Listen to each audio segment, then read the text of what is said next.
Realism in education. Realism. Let's look at the realistic approach and see what this approach has to offer us. In realism, reality exists independent of the human mind, the world of physical objects of ultimate reality. So, what realism is trying to say is in unlike idealistic approach in the mind, the realism is what we actually experience. Reality is what exists. The ultimate reality is the physical objects. Everything you can touch, feel, and see is real. And therefore, that is what needs to be taught or learned in the classroom.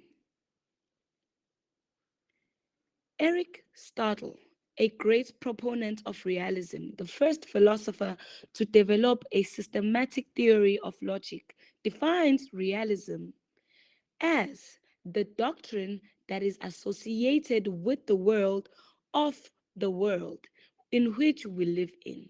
The reality is what we should be teaching instead of the ideas in people's minds. Because if I do not propagate my ideas, if I do not transform it into words, if I do not share it with somebody else, the ideas remain in my head and over time it could get lost. Reality in education or realism in education. The curriculum in a realistic education is developed according to the utilities and needs thereof of the content subjects, where in a life sciences classroom, for example, learners conduct excursions to the botanical gardens to learn more about plants.